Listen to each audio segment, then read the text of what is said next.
Hello guys, Mike Strong, M&L Automotive Lock and Key Services in West Sussex. Just want to show you what we're doing on this Transit Custom. It's come into us for a couple of upgrades. It's a Euro 5 Custom. So the first thing is we fitted a Auto Watch Ghost immobiliser on it, Ghost 2. And we've also upgraded the alarm system. You can see we put in a blue flashing LED on the dashboard to warn away any potential thieves that there is an alarm system installed. And also in the back of the van we fitted a PIR sensor.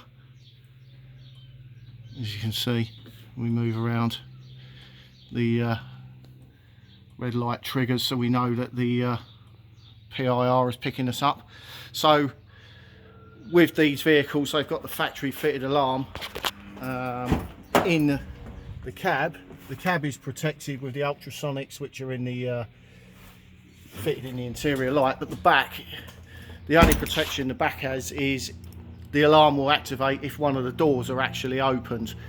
That doesn't stop people from cutting a hole in the side of the door or cutting a hole in the roof and getting in. There's no ultrasonic protection for the rear area, so that's what we've done. We fitted the compact mini PIR, wired it into the factory alarm system. We'll give you a little demonstration of what that actually does. So if we'll lock the van, but what we'll do is we'll leave this door open. We'll just latch it locked, so the alarm system will think the door's closed. So we'll just lock that. We'll have to leave it for a minute for the alarm to arm. The reason we can leave this door open is the door switch mechanism that activates the door light, which is what the alarm monitors, is actually built into the mechanism. So as long as we latch it shut, we can actually have the door open. But the car thinks the door is closed, so it will the alarm will arm normally. So if we just show you, maybe left it long enough, this would simulate somebody bending the door down, maybe bending down the side door, something like that, gaining access to the vehicle without opening the door.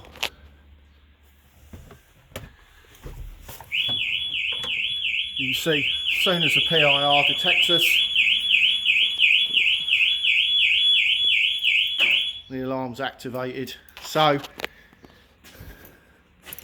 like I say, that would simulate somebody perhaps bending the door down. I mean, this van is already fitted with deadlocks. We didn't install these deadlocks, but it's already fitted with it. But if they manage to bend the side door down, well, you can see the PIR's triggering straight away.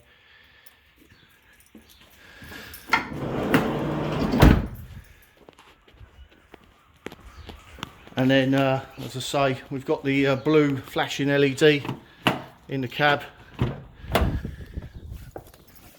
And the thing with this system as well, we've actually wired it up so that when we turn the ignition on, you can see the light stops flashing. And that will also disable the PIR in the back. So what we don't want is, when the vehicle's being driven along, we don't want any warning messages coming up on the dashboard saying doors are open or something like that, or the interior lights coming on. So once the ignition is switched on, that circuit is disabled, and then if we switch the ignition back off, you can see the blue light starts flashing. And then as I say, we turn it on, light goes out. So we do that, and then like I say, we've also fitted a Ghost 2 immobiliser to this vehicle. We give you a quick demonstration with that. The way this system works is doesn't use any touch keys or any RFID tags, or there's nothing to disarm the immobiliser other than the already installed buttons around the vehicle. There's no flashing indicator lights like that. That's not connected to the Ghost at all. The way that the Ghost communicates with us is it will use one of the indicator lights on the dashboard to communicate with us. It's usually the left and right indicator arrows, but on this particular model it uses the ABS light to communicate with us. So if we come to the vehicle, put the key in it, just simulate maybe somebody coming to the vehicle with a spare key, or they've broke into the owner's home, they've stolen the key, or even the owner may have left the keys in the ignition of the vehicle if it's on his own property, something like that. So if we tried to start the car, you can see there's nothing at all. All that happens is on the Euro 5 is the starter motor just has a quick flick, and nothing further than that.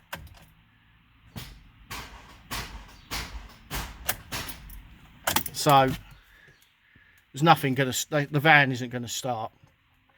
So what we have to do is we have to turn the ignition on, enter our PIN code,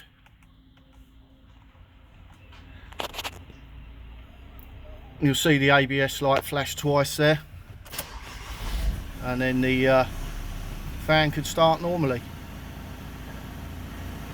The rearm time on the Fords is usually 2 to 3 seconds. So if we turn the ignition off, try and restart it, it's already immobilised. So we'll just show you that again. Enter our PIN code, wait for the ABS light to flash, the van starts perfectly normally. So if you are interested in getting Ghost 2 immobiliser fitted on your vehicle, you can get in touch with me, Mike Strong, M&L Automotive Lock and Key Services in West Sussex. Best thing to do is drop me a message on the mobile 07771 851 859. If you've got factory fitted alarm system on your Transit or Transit Custom, and you want to get the PIR upgrade, flashing blue indicator light, warning light, because the Ford, although it does have a Cat 1 alarm on it, it doesn't have a flashing indicator warning light. So we usually fit a nice bright blue one. We do have other colours available: white, red, green and blue, but you know, most people like the blue one. It's very effective at night. It flashes really bright, so it certainly warn any would-be thieves away that the vehicle has got additional protection on it. We also fit deadlocks, hook bolts, so if you need any of that type of security, feel free to get in touch with me. As I say, there's the telephone numbers: 07771 851 859.